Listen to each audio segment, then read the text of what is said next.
What's going on, guys? Wei and Constant. Hey, guys. Talking to you from the Revolution Watch Bar, talking to you today about IWC Ingenieurs. But the first thing I want to talk about is the watch that's on my wrist. So Constant, check this out. Wow, Ingenieur, beautiful SL.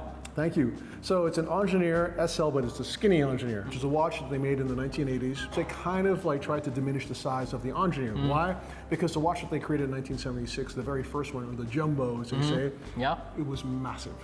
Right? Oh, how massive? Okay, it was 40 mm in terms of diameter, but 12.5 mm in terms of thickness. Wow, 1976. It was a beast. In German, they actually called it the strong box. The strong box, right? okay. How do you say that in German? Strong Das box. strong box.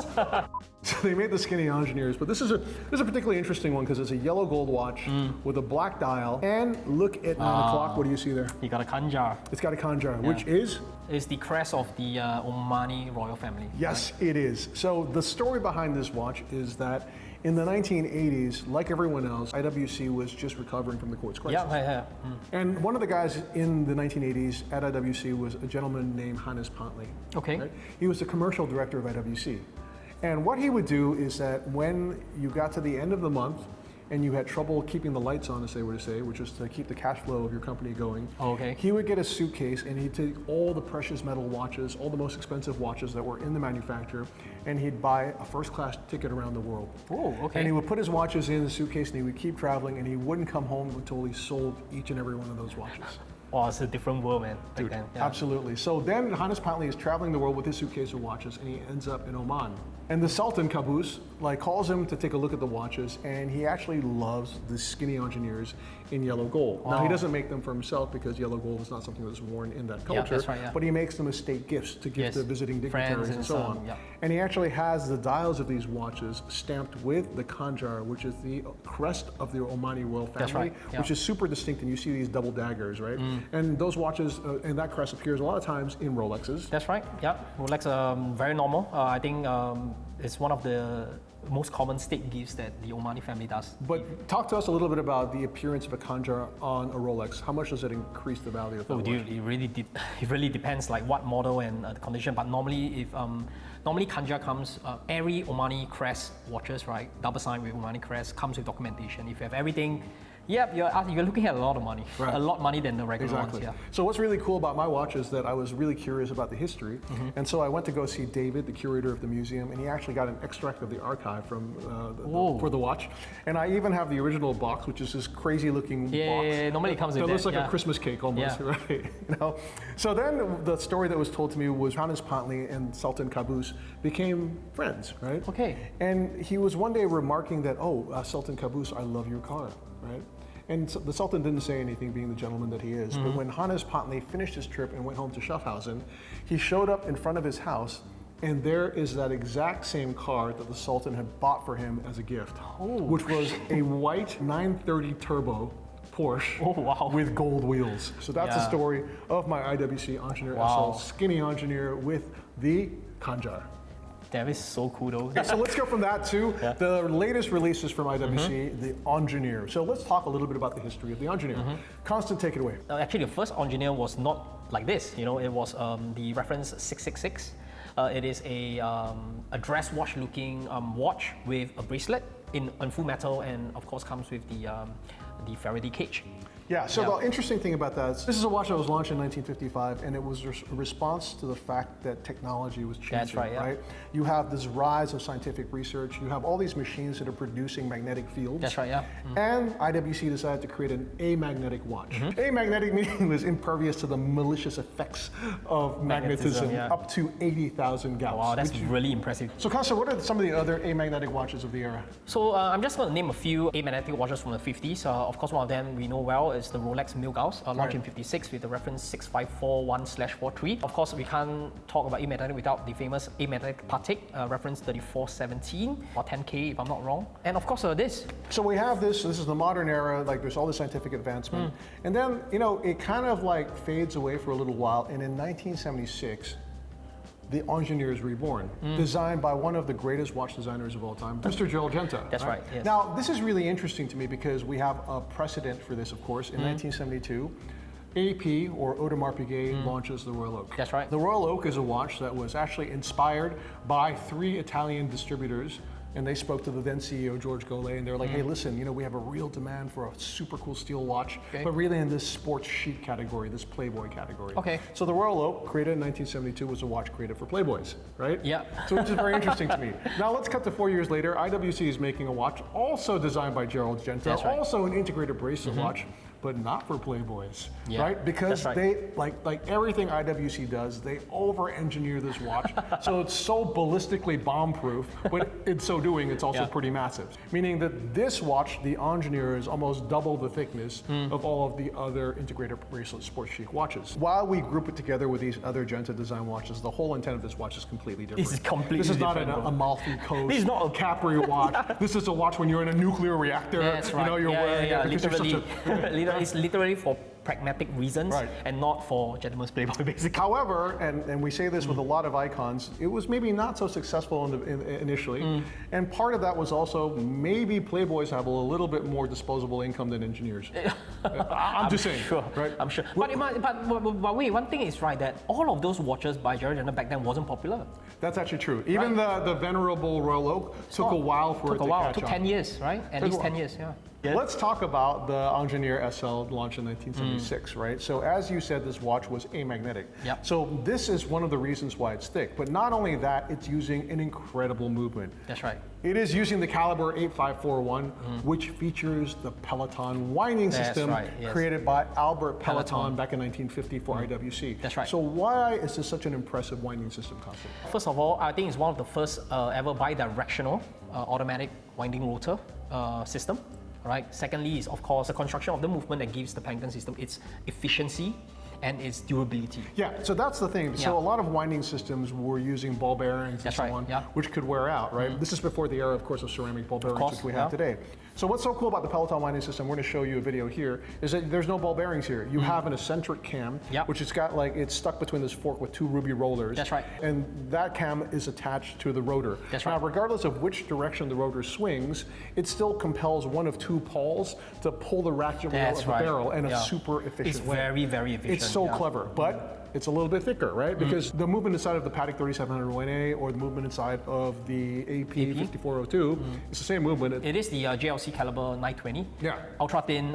It was the thinnest automatic movement back then with a thickness of 3.4 mm. Yes, but now instead of that, you've got this super efficient muscular movement that is featuring the Peloton winding system, and that's 5.9 mm in terms of thickness. So it's almost double the thickness of the caliber 920. That's right. And then on top of that, you put a Faraday cage in it, which is a soft iron case. That's right. That you put over the entire movement to protect it from magnetism. Magnetism, yeah. But the cool thing is, you have a watch that is impervious to magnetism to 80,000 gauss. It's crazy though. I don't even know what 80,000 gauss is. bro. It's a lot. It's Yes. a lot. It's Okay. a lot. Yeah. So before we jump forward to 2023 and the contemporary Ingenieur, we just want to shout out one particular watch, which our colleague from IWC has Yeah. pointed out to us. No, not because it's made of 15N rose gold, but because it was impervious to 500,000 gauss. 500,000, you know? 1989, That's right. It was called the Ingenieur 500,000 gauss, Yeah. and that is incredibly impervious to magnetism, right? What is it for basically? Nuclear bomb? Yeah, potentially, right? You know, like Maybe. Yeah, Right. exactly. But that is impressive Yeah, indeed, it's right? impressive. So let's jump forward to the contemporary Ingenieur, and we saw the rebirth of the Ingenieur in 2023. That's right. Tell us about the watches that they showed at Watches and Wonders. It's cool. You know, IWC brought back 4 different IWC Ingenieur 40mm. So you do have 3 in stainless steel. You have 1 in black dial, white dial, and also 1 with a very special aquamarine dial. And you have also 1 edition that's made in full titanium with a grey dial. So 4 of these watches was launched in Watch and Wonders in 2023, and it was one of the fan favorites during that year, you know, of Watch and Wonders, one of the biggest highlight. you know? Right. Well, I would say that what was interesting about the watch is that it stuck true to its roots, right? right, They yeah. didn't make it super thin. They didn't make it's still an IWC, which is a very pragmatic engineering watch made for the scientists and engineers That's today. right. And they- Whoever you may be. And they didn't forget the Faraday cage, you know, which is something really cool back then, you know? Right. So that watch is 40 mm and 10.5 mm in terms of thickness. As you mentioned, it was in steel and in titanium. That's right. This year we have this watch, which is in rose gold. But before we talk about that watch, let's talk about one design element that has been a point of, let's say, a little bit of controversy. Okay, right? what was it? It is the crown guards on this watch. So if you look at my watch, which is an Ingenieur SL from the 1980s, the skinny Ingenieur, right? You can see that there's no crown guards here. see. And none of the original Ingenieurs had that. But when they reintroduced the watch in 2023, they added these 2 crown guards. How do you feel about those? I mean, with the crown guards, it's always good to have additional protection of the crown. And the whole point about crown guards is it protects the crown from impact, right? So for a sports chic watch that is, you know, in the integrated bracelet watch, it kind of makes sense, to be honest. But I know that you have a conflicting feeling against crown guards. What? Well, I know, it's not that I have a conflicting feeling, but it's just interesting to me that if you look at the watches that the other brands have created, right? So let's talk about the 5711, let's talk about, to be fair, the 5711 uses a 3-part case instead of a 2-part That's right, case, yeah. like the 3701A, or we look at the 15202 or even the 16202, or you look at the recently released Vacheron Constantin 222 in steel. They kind of like are glowingly faithful to the original designs of the watches. Okay, I see your point. Even though some of them have upgraded movements like the Vacheron, which I actually really like, because I hate semi-quickset date, right, watches. Right? Sure. Because semi-quickset means totally not quick It's at all. not right? quick. Yeah, basically, yeah. So I would say that it's, you know, from a certain perspective, I think the people want things to be sort of glowingly nostalgic. Okay. Do I have an issue with the crown guards? Actually, no, I don't. In fact, I think they look kind of cool, but I also understand the perspective of like, if you're going to go make a retro theme watch, why not go all the way? 100%. So, you know, guys, I'll tell you what, why don't you tell us what you think? Do you like Yeah. the crown guards? Would you prefer it without the crown guards? But anyway, let's talk about this new rose gold version. This is a, not 15N, but 5N watch. 5N, right? yeah. With this beautiful black dial. And I have to say, it's actually very charming on the wrist. Constant, your thoughts? Oh my God, I tell you, this is my favorite metal combination. I think color combination, sorry. The rose gold, the rose or yellow gold on black, it's the best combination for a precious metal watch. And I think that IWC did a great execution on this, you know, and I like that they put in a lot of details that you might miss it if you are not aware.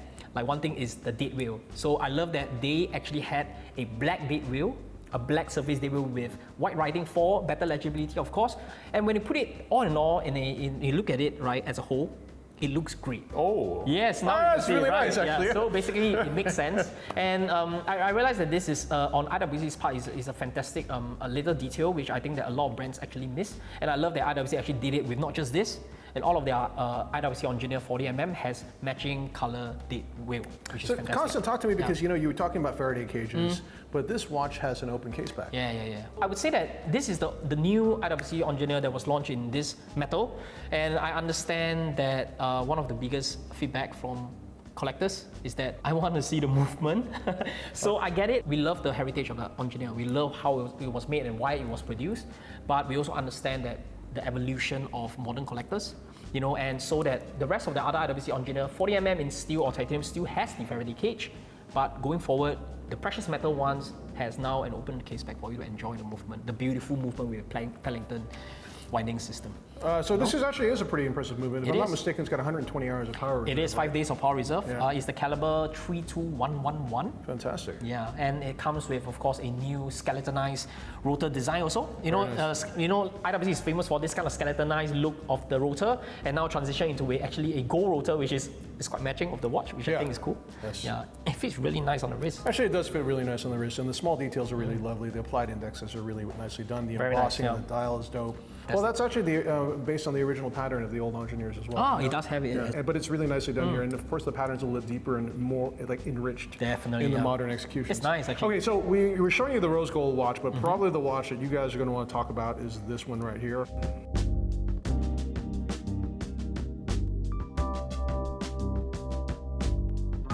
And that is a steel Ingenieur with the green dial that appears in the F1 movie. It's a green dial complemented by gold indexes, but that watch is really cool as well. That watch, as we said, appears in the movie F1. That's right. It also has a Faraday cage with the That's closed right, case yes. back, so it's staying true to the roots of the Ingenieur's amagnetism to 80,000 Gauss.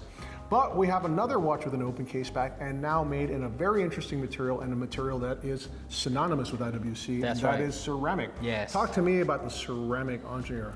So this is a cool one. This is IWC first Ingenieur with full ceramic case and a ceramic bracelet. What's really cool about this watch is that the movement has also ceramic, so it's to fit the whole ceramic theme for this big new launch for them. So this is interesting because it's slightly thicker than the 40mm Ingenieur. It's 42mm in terms of diameter and then 11.6 in terms of thickness as well, right? But it's a time only and date, right? So why is it Well, from what I understand, it's because there's a completely different movement inside of it. Ah, okay. So take a look at that. And Constant, I know the sapphire is tinted, but if you look closely, you'll see that there is a very specific ceramic wheel there, which gives you a clue as to what movement that is. The triangle bridge. That's right. So this is actually the caliber 82,000, which is not the same movement as this. This is a 32,000 family, 120 years of power reserve, but this one is the 82. We're trying to think about like what does that wheel actually do, Yeah. and why that wheel should be made in ceramic, because you need it. Is it a high friction part? It actually appears in the perpetual Yes, calendar that's as right, well, yeah. right? So can you see what it's doing? Is it that wheel that the claws are hooking onto? I don't think so. Right? No, I don't think so. Hey, do you know? Yeah, the two paws are on it. Aha! Right. Yeah, the two so paws it are is on the, it. Yeah, it is yeah. actually the wheel that the paws use to wind. Yes, right? it is. And because the paws are contacting that wheel constantly, as it's winding constantly, you want it to be as durable, Friction, yeah, durable as durable, yeah. possible, and to create as little friction as possible. And ceramic is therefore the ideal Dude, material. you know, for it's not just the wheel is in ceramic, the paws are in ceramic as well. Okay, so I need a loop. How do you see this stuff? This is the tragedy about getting old. This is a perpetual calendar, and guys, the day when you can afford a perpetual calendar is the way The day you can't you see will it. never be able to read a perpetual calendar. What Constant is referring to is we showed you earlier what a Peloton winding system does, right? So you've got an eccentric cam, and then you've got this fork, and then it's mounted Yeah. between two ruby rollers, and it changes its geometry as the rotor is turning. That's right. So regardless of which direction the rotor is turning, it's causing these pawls to pull a specific wheel down to wind the barrel. That's right, yes. And that is this wheel, now made in ceramic, because this is where the pawls engage all the time. That's so right. you want it to be as durable as possible, but also ceramic has a very low friction coefficient right, as well. So now you're able to use it probably without lubrication. And in addition to that, it's not just the wheel that's ceramic, but the pawls are ceramic That's as right. well. You know, that makes perfect sense now. Excellent. Well done, IWC. And this actually is a great example of exactly the type of engineering that IWC should be known for. Yeah, man. So one question I would have for this is in the prototype that we're playing with, it doesn't appear to have a screw-down crown. So maybe in the production version it will, we're not sure. Anyway, we're asking and we'll find out for you guys. And we'll put it in the comments below, right? So let's go from there to the IWC Ingenieur Perpetual Calendar. Right? Yes. So this combines two icons of the brand. One is the Ingenieur case shape and bracelet combined with the single crown activated perpetual calendar created by the legendary Kurt Klaus. That's right. So talk to me about this watch, Constant. So this is the very first time that Ingenieur has a proper high complication, right? So this is a perpetual calendar. So it is in this really cool case. I mean, I've never seen another properly executed sports chic watch with a high complication executed like that. And I think this is beautiful. It's quite balanced. The case is 41.6 mm. The thickness is like 13.5. Okay, that's what I'm going to talk about because actually I like this watch, and I like in particular the color of blue combined with steel. I think it's dope. Then on top of that, I'm a fan of perpetual calendars, even though I can't read them because my eyesight is so screwed up. So this is an interesting version of it because it's Kurt Klaus's perpetual calendar, but they do away with the 4-digit year, which by eliminating the 4-digit year, you actually have a slightly more efficient watch to me. Honestly, more practical as well, yeah? Yeah, so I would say that this watch has a really cool look to it. The only thing is it's a beast, meaning it is really thick. So it's from a size perspective, 41.6 mm in terms of diameter, which actually doesn't bother me because if you look at the dial, it's very well laid out and you can actually kind of see everything. The only thing is the watch is thick. It's 13.5 mm in terms of thickness because you've got the perpetual calendar module and then you've got the 8000 series base caliber as well, which has that ceramic wheel that you're talking about. And that's also dope. the Pellington system. And actually what's cool about this watch as opposed to the ceramic Ingenieur is that you've got a clear case back and you can see the ceramic wheel super easily and you can see how that wheel is activated by the pawls connected to the eccentric cam, which comprises the dope ass Peloton winding system. That's right. One thing that it really has going in its favor is its price, right? So I'm going to tell you its price and then we can talk about it in comparisons a couple of other watches. Sure, yeah. So the price of this watch is 38,000 Swiss francs. Oh, right? actually for perpetual, it's not bad. Yes, in absolute terms, it's a pretty substantial amount of money. What could you buy for 38,000 Swiss francs? Can you buy a Tesla? No, Can in you Singapore. buy a BYD? So you could buy like a car, right? Yeah. But let's compare it to some of the other integrated bracelet sport chic watches that have perpetual calendars. Okay. So Constant, how much is the legendary AP Royal Oak perpetual calendar in steel today? In steel. In 2024, the retail price is slightly above 100,000 Swiss francs. Yep. Really? 100,000. So that means you could effectively buy Two and a half. three of these, right? Almost 3, yeah. Right? Or you could buy this watch and buy a really nice car. Hey, you're right. You're not wrong. Right? Yeah, you're not wrong. The fact is that this watch is actually a really strong value proposition, which I think is super important for IWC. That has always been its sweet spot, right? Yeah, that's right. Like if you look at when it created the Doppel chronograph, for example, it was the most accessibly priced split-second chronograph. That's right, yeah. And also the most efficient and bomb-proof. When IWC created the Portuguese minute repeater, right? It was the most accessibly priced minute repeater at the time, and a very smart design, right? One thing I gotta give credit to IWC is, they are very practical. They always think about function first, but yet they do some of the most classical designs. I will say one thing, when you talk about ceramic here, if you talk about ceramic about IWC, you remember the 3705. Yeah. So, it's something that they come up with classics after classics after classics. That means that even though they are practical, but they can also make beautiful design. Okay, so on the subject of beautiful design, let's talk about maybe what are our favorite references, which are the 35mm or mid-size Ingenieurs that have just been launched. I'll give you the steel one, and I'll take the gold one. And it's really interesting because I can do kind of a side-by-side comparison of my watch, which is also 35mm. Yeah, that's right. So these watches are 35mm by 9.5mm in terms of thickness, right? They're automatic watches with a date indicator. It's a 47,000 series movement. What is that, Constant?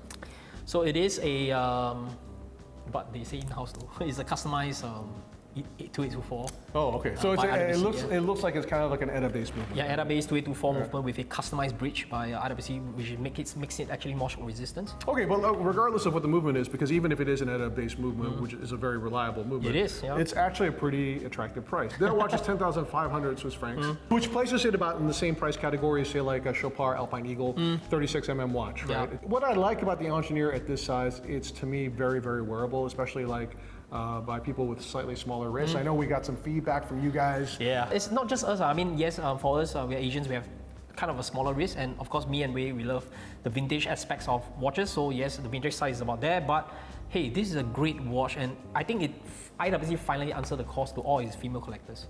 Because I have a lot of feedback that a lot of my female friends loves the IWC Ingenieur, but in 40mm they couldn't wear it. Okay. And now, I think IWC answered their prayers. Amazing. Yeah. Now let's go from there to a pilot's watch. So an outlier in this tray. Oh, we have a pilot watch as well? We do. Wow, okay. So Constant, tell me a bit about this, man. So this is the new IWC Pilot Performance Chronograph. So the difference between this and the 2023 version is finally now IWC launched it in precious metal. This is the first rose gold variant. I think it's also the first one that is made in precious metal. And am I correct that that watch is also going to have a guest appearance in the new F1 movie starring Brad Pitt? That's right. Can we share that? Yes. Yeah, we can, right? So the difference between this and the original Pilot's chronograph is that it has a ceramic tachymeter bezel, right? Other than that, the watch configuration pretty much the same. It is 41mm, right? Comes with the, of course, the IWC famous chronograph movement as well. So if you guys love a performance chronograph, but want to spice it up a little, a gentleman's kind of style, this one. Guys, thank you so much for tuning in. If you like our content, don't forget to like, subscribe, and comment below. And in the meantime, happy Year of the Snake!